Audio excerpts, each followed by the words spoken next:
This is major news, and I want everyone listening right now to truly understand the weight of what is being reported. Because if this is accurate, it changes everything. And I mean everything. Sean Diddy Combs, a man many believed would be sitting behind prison walls until at least 2028, may now be on a fast track out of federal custody as early as summer 2026. That's not speculation. That's not internet gossip. That is what multiple sources are now reporting, including legal insiders and media outlets closely tracking this case. And I want to say something very important right up front. You see how I didn't waste 30 seconds warming this up? You see how I didn't ramble, didn't joke, didn't dance around it? That's because when news is this serious, you get straight to the point. People deserve clarity, especially older audiences who have lived long enough to recognize when something feels off in the justice system. So let's get into it.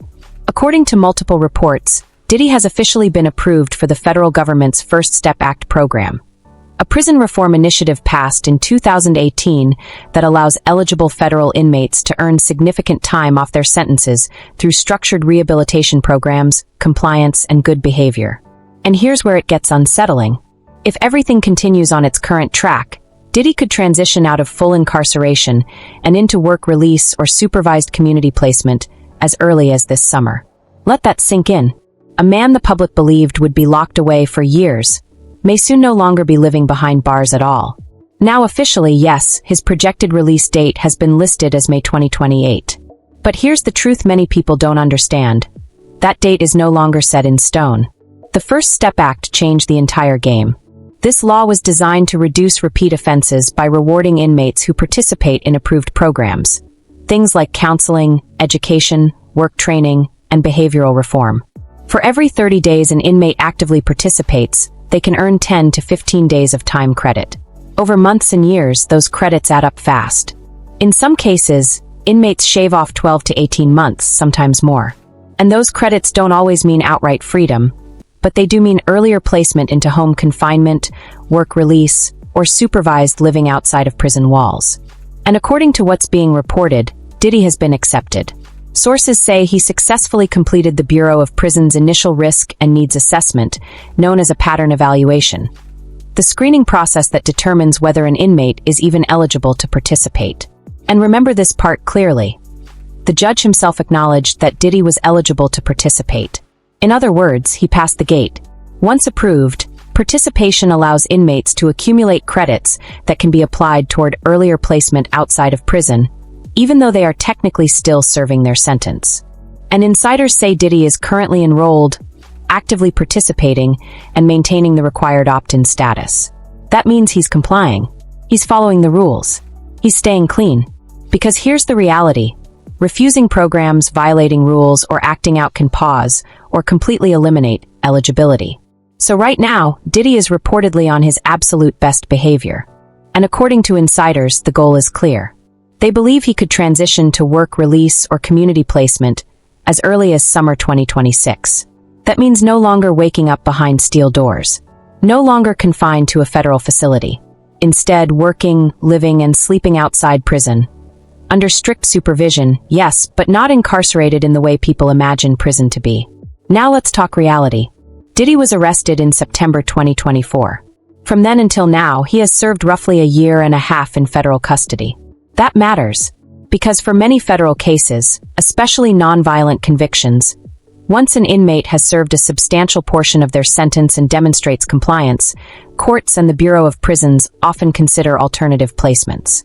And let's be honest about something many people avoid saying out loud. Diddy was not convicted of RICO. He was not convicted of trafficking. He was convicted on 2 counts related to prostitution offenses. His total sentence exposure? Roughly 4 to 5 years. So when you look at the math, 1.5 years already served, credits accumulating, participation in approved programs, it becomes disturbingly believable that the remainder of his sentence could be served outside of prison, under strict supervision. Home confinement, work release, community placement, still serving time, but not in a cell. And I need to pause here, because emotionally for many people, especially older generations who grew up believing prison meant prison, this feels wrong. It feels like a loophole. It feels like justice bending. And that's because in many ways, it is. Now here's what confuses even me. If this pathway is real, if this program is working, Why is Diddy still aggressively pushing appeals? Why not do exactly what insiders say he's doing now? Keep your head down, follow every rule, complete every program, and quietly walk yourself out as soon as legally possible. Because that's the fastest way out. And for people unfamiliar with the system, understand this. Work release is often the final step before full release. It allows inmates to leave the facility for employment or approved activities while still technically serving their sentence. But they are no longer behind bars, which means freedom is suddenly visible. And that's why this news matters. Because for months, people have speculated how long Diddy would actually remain incarcerated. And quietly, without much public attention, the First Step Act has been reshaping outcomes across the federal system, especially for inmates who qualify. And according to these reports, Diddy qualifies. Sources say he is focused, compliant, and determined. One insider reportedly said it plainly. He knows the only way out sooner is to follow the rules to the letter. And that's exactly what he's doing. Now here's where things take a turn. And for a lot of people, this is the part that doesn't just shock you, it angers you. Because while the public was distracted, while people were arguing in comment sections, while families of alleged victims were still trying to process everything that had happened, the system kept moving quietly in the background. And it moved in Diddy's favor. What's being reported is that the clock on this man's incarceration is no longer ticking the way people assumed it was. It's moving much faster. Faster than anyone expected. Faster than what feels morally right to many watching from the outside. And this is why I keep saying, this changes everything. Because once an inmate reaches a certain point in their sentence, once they've demonstrated compliance, and once they've been approved under programs like the First Step Act, the conversation shifts. It's no longer, how long will he stay in prison? It becomes, how soon can he be transitioned out? And Diddy, according to insiders, is already past the hardest part. He's done the initial shock. He's done the early confinement. He's done the year and a half that breaks most people. And now, the door is cracking open. And I want older viewers especially to hear this clearly, because this isn't how prison worked when many of you were growing up. Back then, you did the time you were given. There were no shortcuts. There were no quiet transitions behind closed doors. But today's federal system operates very differently. Under the First Step Act, inmates who accumulate enough credits can be moved out of prison entirely. Not because they're innocent, not because the sentence was wrong, but because the system has decided they've served enough time inside. Enough time to be managed elsewhere. So when insiders say Diddy could be out on work release or community placement by summer 2026, that means something very specific. It means he would wake up in a residence, not a cell. It means he would leave that residence to work or participate in approved activities. It means he would sleep in a bed, not on a metal frame. Yes, he'd be monitored. Yes, there would be restrictions. Yes, he'd still technically be serving his sentence. But let's be honest, that is not prison. And that's why people are upset. Now let's address something that raised eyebrows even among legal watchers. Remember the alcohol-related incident at Fort Dix? That hiccup made absolutely no sense. Because prior to that, Diddy was reportedly on excellent behavior at MDC. He was compliant. He wasn't making waves. He wasn't sabotaging his own progress. So why risk anything once transferred? Especially when everything you're working toward, every credit, every approval, every step closer to release, depends on flawless behavior. That incident confused a lot of people. And it still does. Because someone this calculated, someone this determined to get out, doesn't make careless mistakes unless there's panic, pressure, or arrogance involved. And yet, despite that misstep, he's still reportedly in good standing. Which tells you just how much progress he's already made. Now let's talk about why this feels believable, even to someone like me who finds it deeply uncomfortable. Diddy was facing 4 to 5 years. That's it. He has now served nearly 2 years by the time summer 2026 arrives. In the federal system, that's a significant portion, especially for nonviolent convictions. So when people say there's no way they'd let him out, I understand the emotional reaction, but legally, procedurally, it's possible. And that's the part that hurts. Because the law doesn't operate on outrage. It doesn't operate on public opinion. It operates on eligibility, compliance, and procedure. And procedurally, Diddy is checking the boxes. This is why, in my view, his lawyers have always been pushing for alternative placement. Mark Agnifilo and his legal team have argued from the very beginning that Diddy could be managed under surveillance, restricted movement, and supervision rather than full incarceration. At first, the court rejected that argument. Judge Arun made it clear. Diddy was considered a threat. Bail was denied. Home confinement was denied. Early release was off the table. But time changes things. A year and a half changes things. Nearly 2 years served changes things. And now the narrative shifts from he's too dangerous to release to he's already served significant time and demonstrated compliance. That's how the system reframes it. So when people say, this can't be real, I understand, but I also understand how the system works. And this is exactly how people with resources navigate it. They don't break the rules once inside. They don't fight the system emotionally. They comply quietly and let the system open doors for them. And that's what makes this so unsettling. Because while the sentence technically hasn't ended, the punishment has changed shape. And that's something many people, especially those who lived through tougher eras of justice, struggle to accept. Because it feels like the meaning of accountability is dissolving. And that brings me to something personal. I don't say this lightly. In my opinion, after everything that has been accused, alleged, and revealed, this man should never walk freely again. But opinions don't run courtrooms. Statutes do. Programs do. Credits do. And Diddy is using every single one available to him. Which is why I believe these sources. Not because I want to. Not because I approve. But because it fits the pattern. The clock isn't slowing down. It's speeding up. This is the part where the conversation stops being just about Diddy and starts being about all of us. Because when news like this breaks, especially for people who've lived long enough to see patterns repeat themselves, it triggers something deeper than shock.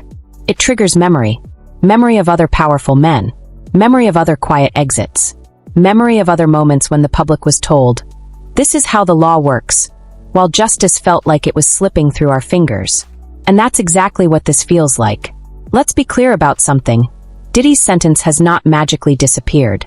On paper, he is still serving time. Legally, the punishment still exists. But emotionally, morally, symbolically, it's changing shape in a way that leaves a bad taste in a lot of mouths.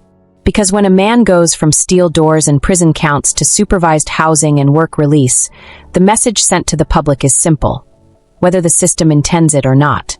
If you have the right resources, the right lawyers, and the ability to comply quietly, prison does not mean what it used to mean.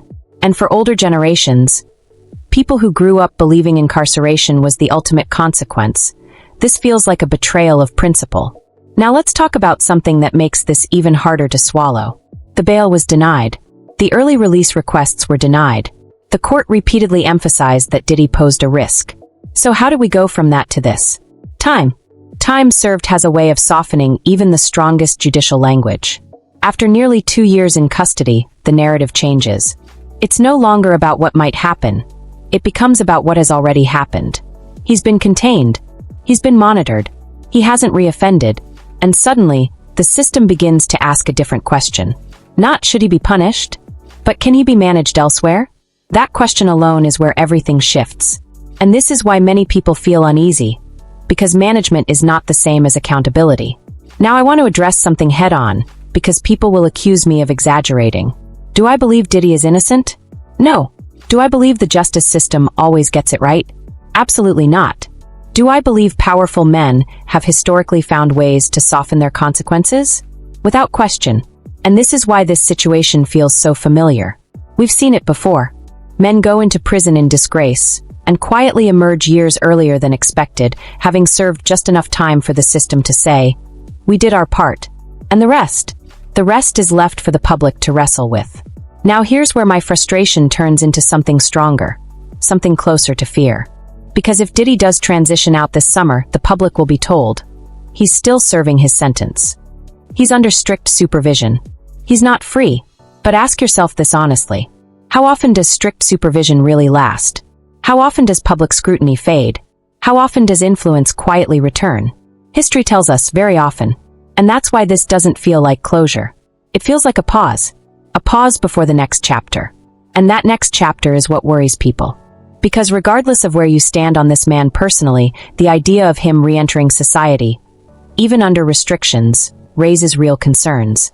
Not because of rumors, not because of internet hysteria, but because of patterns. Patterns of power, patterns of protection, patterns of men who never fully lose their reach. And that's what makes this news so heavy.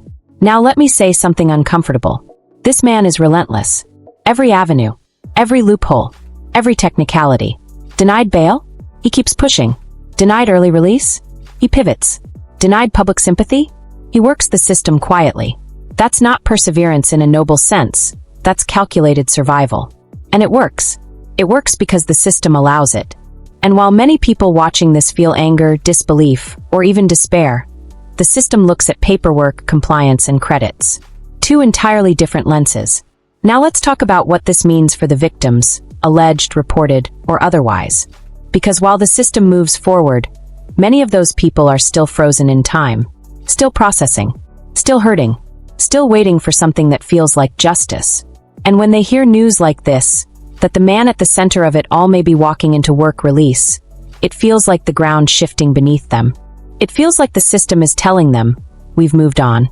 That's a hard message to accept, especially for people who understand that trauma doesn't operate on a release schedule. And this is why so many people are reacting emotionally. Because this isn't just about dates and programs. It's about trust. Trust in the courts. Trust in accountability. Trust that consequences actually mean something. And right now, that trust feels fragile. Because when a man once described as a threat can quietly work his way toward release through compliance alone, it forces people to ask, is justice about punishment or management? Is prison about accountability or optics? And who exactly does the system truly serve? These are uncomfortable questions, but they're necessary. Because whether people like it or not, this is happening. The gears are turning. The credits are adding up. The timeline is shifting. And no amount of outrage will stop the process once it's in motion. Which brings us to the hardest truth of all. Sometimes justice doesn't collapse in one dramatic moment. Sometimes it erodes quietly. One program, one approval, one early transition at a time. And by the time people realize what's happened, it's already done. And now we arrive at the part of this story that goes beyond one man, one sentence, or one possible early release. Because what we are witnessing right now is not isolated. It's connected. It's systemic. And for people who have lived long enough to recognize cycles, this moment feels like the end of an era collapsing in slow motion. If Diddy does transition out of full incarceration this summer, even under strict supervision, the message sent will be impossible to ignore. Not just about him, but about how power works in this country. Because while the court technically maintains control, while the sentence technically remains active, the lived reality changes. The optics change. The meaning of consequence changes. And people feel it in their bones. Especially older generations who were taught that when someone was sent to prison, that meant removal from society, not relocation. Now let's talk about why this feels even heavier when placed next to everything else happening right now. Because look around. L.A. Reid is now facing his day in court. And already, it's being revealed that messages were allegedly deleted. Not misplaced. Not lost. Deleted. And anyone who has lived long enough understands what that implies. People don't erase messages unless they're afraid of what those messages say. It's not a good look. It's not a strong start. And it doesn't inspire confidence. Russell Simmons gone, living quietly overseas. Another powerful man removed from scrutiny by distance. Tyler Perry, now facing legal action. Will Smith, dragged into litigation. Executives, pastors, moguls, one by one. Even names people once believed were untouchable are being pulled into the light. And that's why this moment feels different. Because it's not just exposure, it's reckoning. A reckoning that has been delayed for decades. And here's the uncomfortable truth many people don't want to say out loud. These men didn't suddenly become who they are. They were protected, enabled, excused. For years. By silence. By influence. By fear. And now, finally, the walls are cracking. But here's where the bitterness sets in. Some of them will face full consequences. Some of them won't. Some will age into obscurity. Some will quietly re-emerge. Some will never truly answer for what they're accused of. And that disparity is what makes people feel hopeless. Because accountability feels uneven. And uneven justice breeds resentment. Now let me be clear about my personal stance, because I won't pretend neutrality here. In my opinion, based on everything that has come out, everything that has been alleged, everything that has been revealed, this man should never walk freely again. But the court of law doesn't operate on opinion. It operates on loopholes, on statutes, on programs, on credits. And Diddy is exploiting every inch of that system. Denied bail? He waited. Denied early release? He adapted. Denied sympathy? He complied quietly. That's not redemption. That's strategy. And it's effective, which is why people feel disturbed, not surprised. Because deep down, many expected this. They've seen it before. Power rarely disappears overnight. It fades slowly, and sometimes it doesn't fade at all. Now let's talk about the fear that people don't want to admit. The fear isn't just that Diddy might come out. The fear is what happens after. Will influence return quietly? Will people fall back into silence? Will accountability stop where convenience begins? Because history tells us, it often does. And that's why this feels like a shame. Not because the law is being followed, but because justice feels incomplete. Now let me address one final thing, because I know people will argue in the comments. Yes, he is still serving his sentence. Yes, he would still be supervised. Yes, this is technically legal. But legality and morality are not the same. And older generations understand that better than anyone. You've lived long enough to see laws change, while right and wrong remain the same. And that's why this story hits so hard. Because it reminds us that systems are built by people. And people protect their own. So what are we left with? A man who was meant to be incarcerated until 2028. Possibly walking into supervised freedom by summer 2026. A justice system that technically did its job, but emotionally left many feeling abandoned. An industry unraveling in public, while consequences land unevenly. And a society forced to reckon with a hard truth. Sometimes, the biggest changes don't happen loudly. They happen quietly, in approvals, programs, and paperwork. And by the time the public catches up, the doors are already opening. That's where we are. That's why this matters. And that's why no one can honestly say this isn't big news. Because it is. Whether people like it or not,